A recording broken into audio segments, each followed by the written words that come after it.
When I heard that my son David abruptly quit his job, I felt a sense of responsibility as a parent. Following my daughter-in-law's instructions, I decided to send them $1,000 every month. For someone living on Social Security, $1,000 a month is a significant amount. But I kept telling myself it's until David finds a job, and I continued to send money while tightening my own belt. However, far from expressing gratitude, my daughter-in-law treated me like a maid. Fed up, I stated clearly in front of David and his wife, "I will no longer help with the cleaning." This infuriated David and his wife. "How dare a pensioner like you act so high and mighty over a lousy $1,000 a month? It's only natural for a parent to help their child when they're in trouble." "That's right. If it were my parents, they would send me money. What makes you think you can tell me to work? I even gave you a grandchild, you should be thanking me." I couldn't believe my ears at their arrogant remarks. After all, I had been cutting back on my own life, enduring physical and emotional hardship, all for David and his wife's sake. Why do I have to be treated this way? Enough is enough. If they are going to take that attitude, I have my own thoughts too. Don't come crying to me later. I am Alice, a 73-year-old housewife.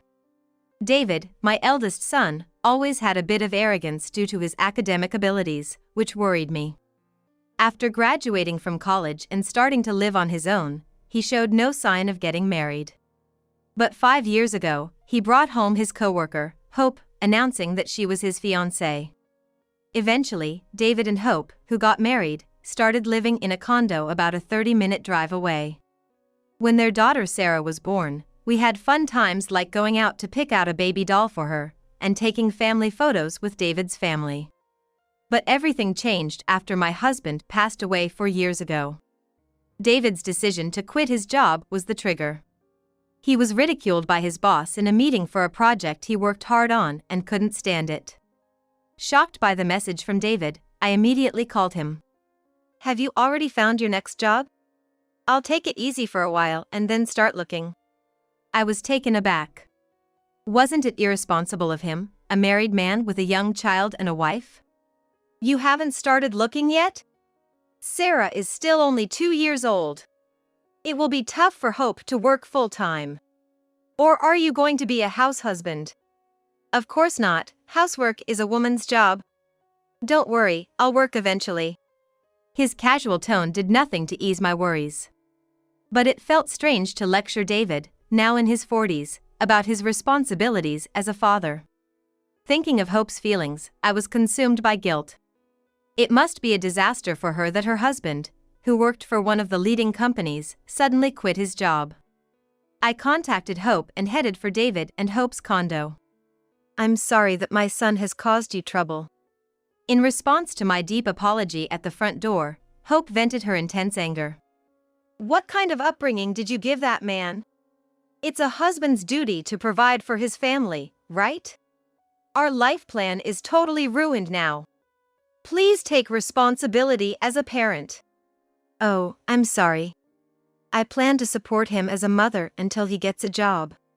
In front of my downcast self, Hope extended her hand smoothly. When I raised my face, Hope was glaring at me with a face full of anger. "Give me $30,000. "What?" "Assuming it takes half a year until he gets a new job, based on his previous salary, that's $21,000. Adding bonuses, $30,000. If you feel guilty, compensate." "But that's so sudden. It's your son who suddenly quit his job. It's a problem, you know. Kids cost a lot of money." I did not expect to be suddenly demanded a large amount of money. I thought she was a lovely daughter-in-law with a nice smile, but this was the real her. $30,000 is a deal considering what we've put up with. If not, I'll divorce. Then, you won't see your lovely grandchild. Of course, I'll demand property division from David. Is that all right?" Her arrogant words were annoying, but there's no denying my son caused the inconvenience. She must be feeling uneasy. "All right. I'll transfer it as soon as the bank opens tomorrow." At my response, Hope's anger seemed to have finally subsided. I took the note with Hope's account number, returned home, and as promised, I made the transfer the next morning. As a retiree living off my pension, it was a painful expense, but if this money eases Hope's anxiety and allows David to focus on job hunting, I thought it's unavoidable. But the demands of my eldest son and his wife did not end there. About a month after David quit his job, I received a call from Hope. As soon as I answered the phone, Hope's angry voice echoed. "After all, that meager amount is not enough at all." "I'm sorry, but I live on a pension, you know. Although I have some savings and my husband's inheritance, I don't have much leeway." "Oh, right, you have your father-in-law's inheritance." Hope made a muffled laugh. "Times have changed from your era. It costs money to raise kids these days. Sarah's preschool, piano and ballet lessons, tutoring, and even my social life. If I look shabby, Sarah will be embarrassed." "Well, I see. Then, what should I do?" "Just $1,000 a month is fine." For a moment, my mind went blank. $1,000 a month until David finds a job. That's $12,000 a year. I felt despondent, but I said in a cheerful voice, "All right, $1,000. I'll transfer it tomorrow." "Yay, thank you," Hope said in a chirpy voice and hung up the phone. From then on, I scrimped on everything to come up with the monthly $1,000. Eventually, I plan to leave this house and enter a nursing home, so I need to keep my husband's inheritance untouched. If I allocate my small savings to the remittance, I will have to live on my pension alone, and the utility bills and food expenses will weigh heavily. So first, I gave up my hobbies. I quit crafting and gardening, which cost material fees and ticket charges, and stopped going to theaters. Furthermore, to save on utility bills, I refrained from using air conditioning and oil heaters, and tried to get by with just fans. Even so, life was hard. I had to change from my usual beauty salon to a cheaper one in the neighborhood. I gave up dyeing my gray hair and getting perms, and limited myself to just getting haircuts a few times a year. On a day I was staying home to save money and idly watching TV, I got a call from Hope. "Hello, Hope. What's up?" "Alice, you're free, right? Come to our house right now." Feeling puzzled, I went over, only to find a dolled-up Hope and Sarah waiting for me at the door. In a hurry, they strangely led me to their kitchen sink. "Please clean the kitchen." "Huh?" As I stood there bewildered, Hope put her hands on her hips and leaned back. "If you can only spare $1,000, then please make up for it with some labor. We're off to a friend's kid's birthday party, so please make sure everything is sparkling clean by the time we get back." "Bye, Grandma." Leaving me stunned, Hope and Sarah left. I was at a loss, but thought, well, maybe I could help out once in a while. I did have spare time. Hope, busy with child rearing, probably couldn't keep up with the cleaning. However, Hope started calling on me frequently afterwards. Make dinner, mop the floor, scrub the mold in the bathroom. There were even requests like pick up Sarah from kindergarten and stay at home until I get back, about once a week. Cleaning and doing household chores at someone else's house took a toll on my nerves and energy. Literally whipping my old body into shape, I gritted my teeth and agreed quietly, thinking, it's an apology for the trouble David has caused. During this time, an old friend from my student days, Emma, invited me to lunch. Seeing me after a long time, Emma seemed taken aback. No wonder, half a year ago when we met, I had a short, chestnut-colored hair, but now I had black hair mixed with gray, tied back, no makeup, and a plain outfit. I looked suddenly old. "What happened, Alice? You were always so stylish." When I told her the circumstances, Emma frowned. "David is a grown-up, Alice. It's strange that you feel responsible. You should firmly decline requests from your daughter-in-law." "Can I refuse?" "Yes, you can. Your daughter-in-law is being too brazen." After talking and receiving advice about David and Hope, I parted ways with Emma and headed home feeling brighter than I had in a long time. A few days later, I went to David and Hope's apartment to do the cleaning that Hope had asked for. This is it. I decided I would refuse next time. As I was about to leave after finishing the air conditioner cleaning, I ran into Hope and Sarah in the communal hallway, who had just returned from outside. As usual, both of them were dressed up. The elegant woman who seemed to be a friend of Hope's was also there, along with a girl who looked about the same age as Sarah. On the other hand, I was dressed in a shabby gray sweatsuit, my black hair mixed with white hair tied up messily. Feeling miserable about the stark difference in our appearances, I quickly looked down. I handed the keys to Hope, bowed to her friend, and quickly left. As I was about to turn the corner of the hallway, I heard a snippet of Hope's conversation. "That's your mother-in-law?" "Yeah, my housekeeper. It's convenient to use her for free." "I wish I had one." "No, you can't. She's too embarrassing to be seen in public." "Indeed, she does look shabby." "Right? I wouldn't want to end up like that old hag."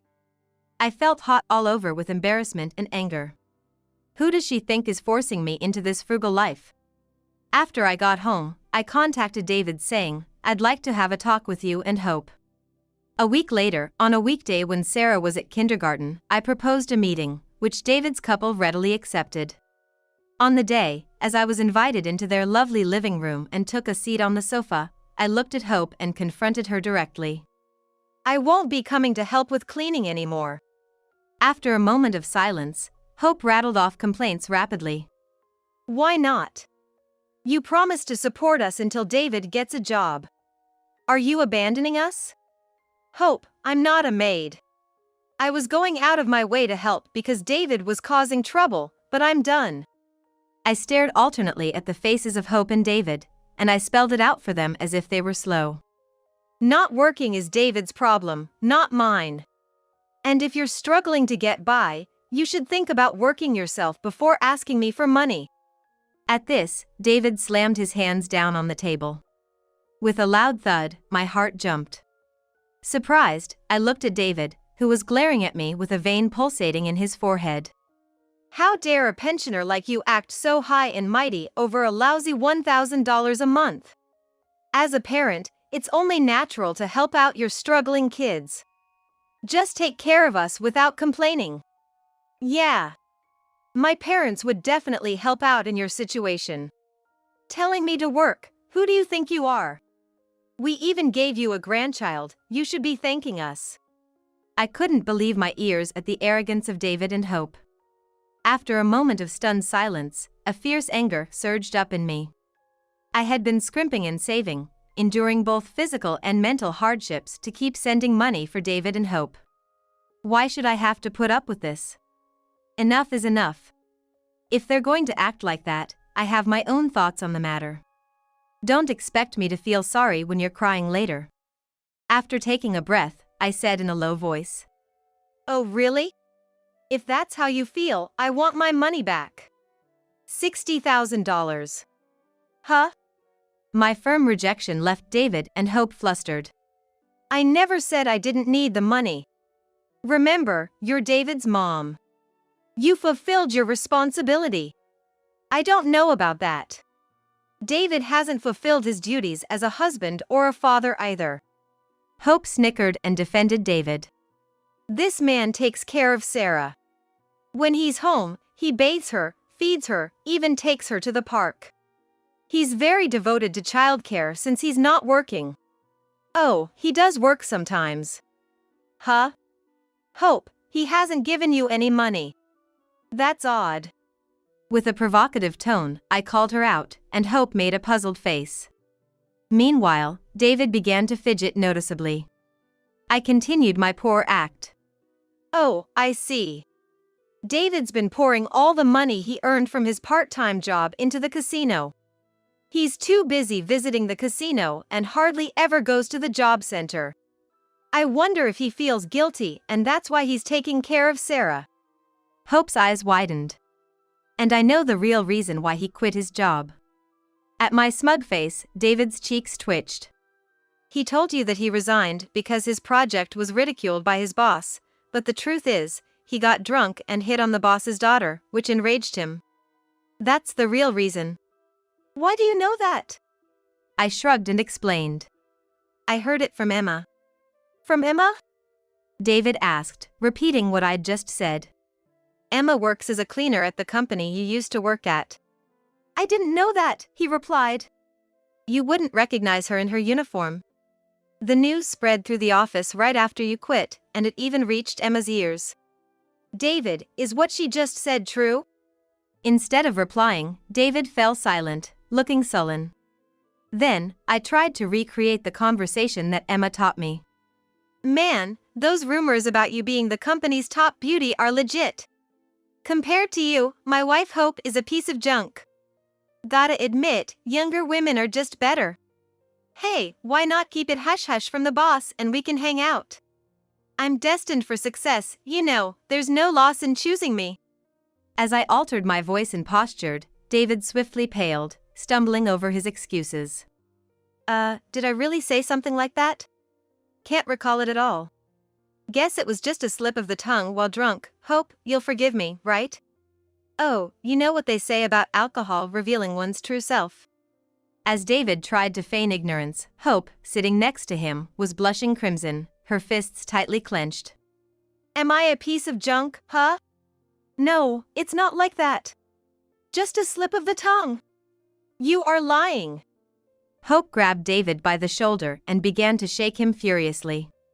Didn't you tell me that you couldn't find a job, so you had to spend your days at the job center? If you're working, hand over your pay. No way.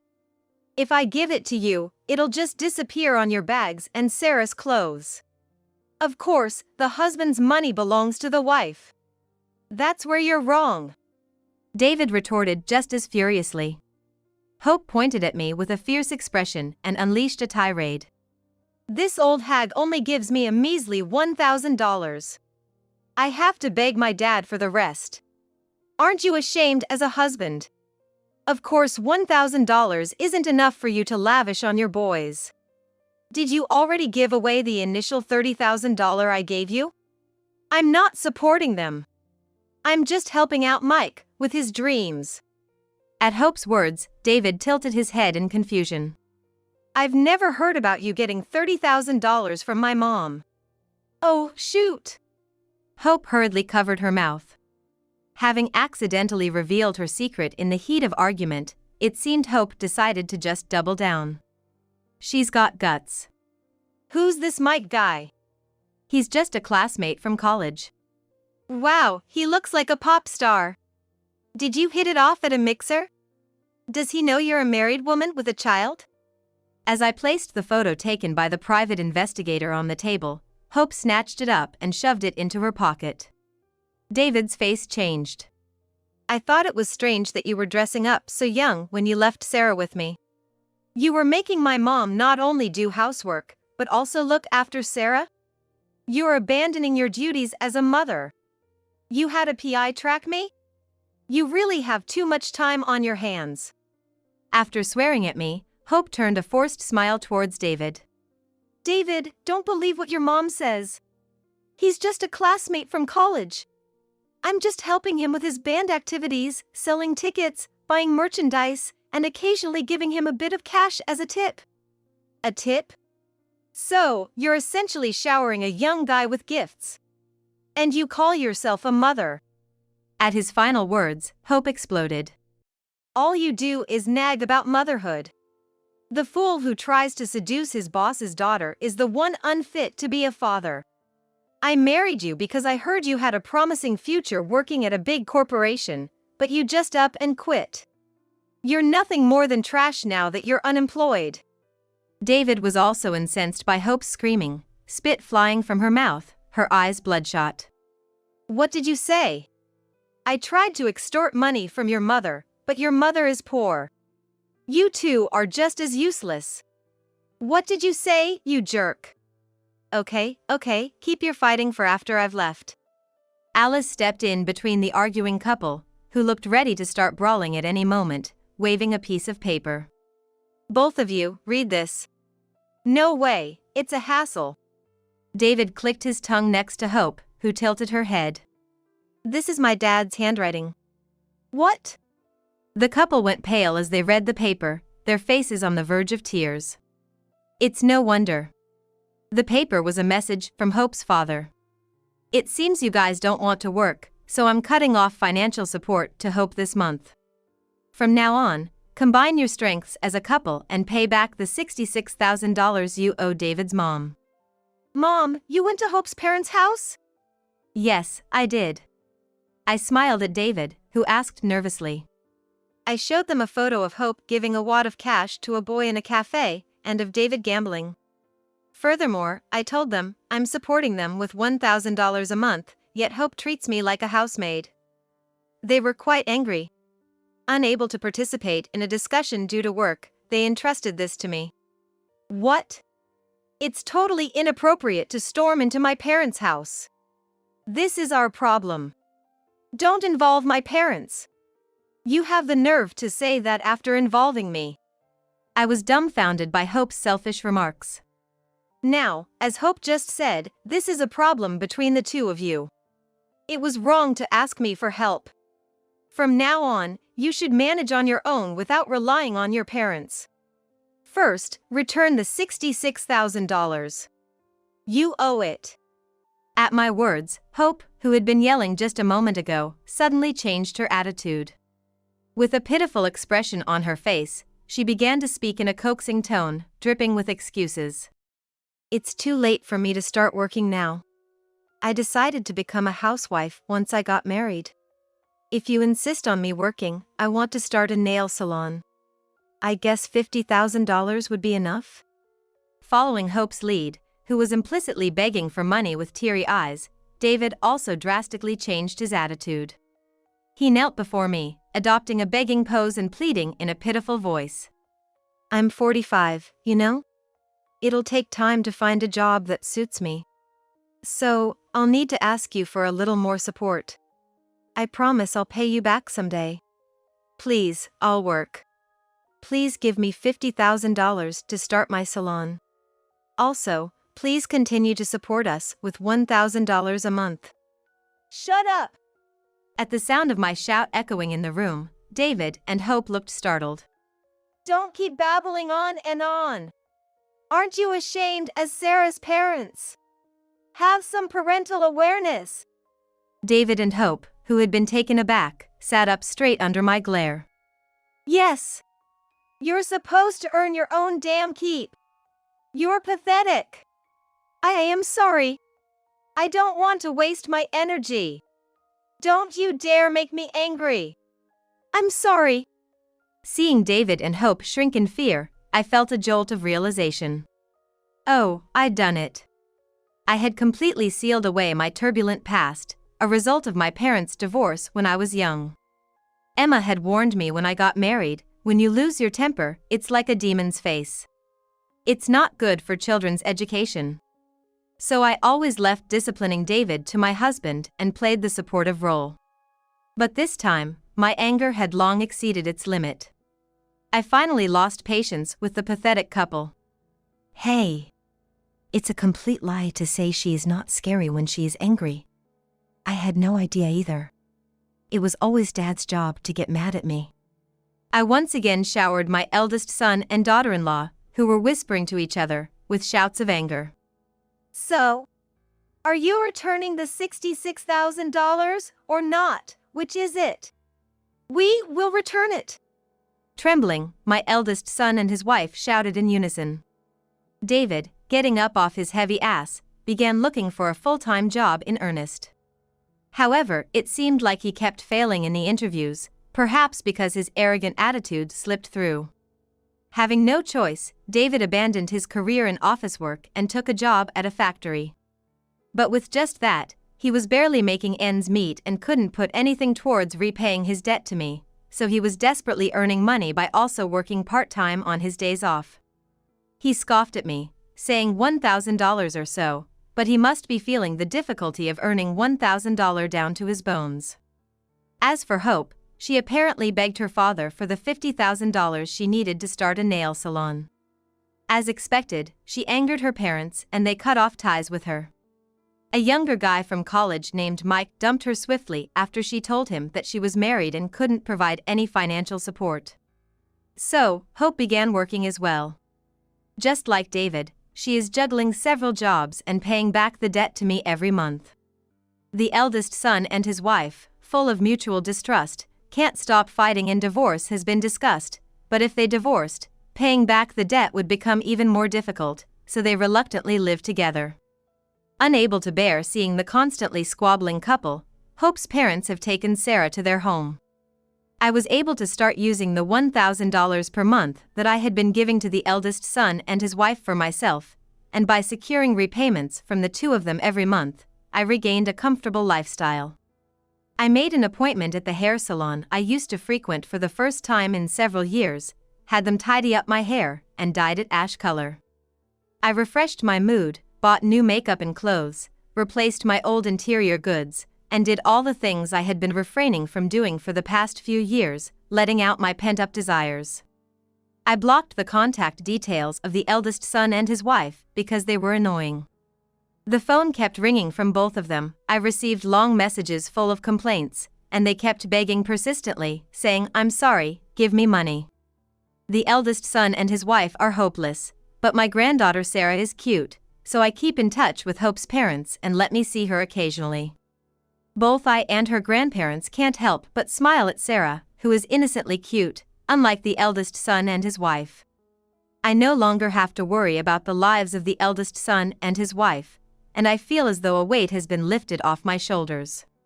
From now on, I plan to live my life as I like, pursuing my hobbies and interacting with my granddaughter.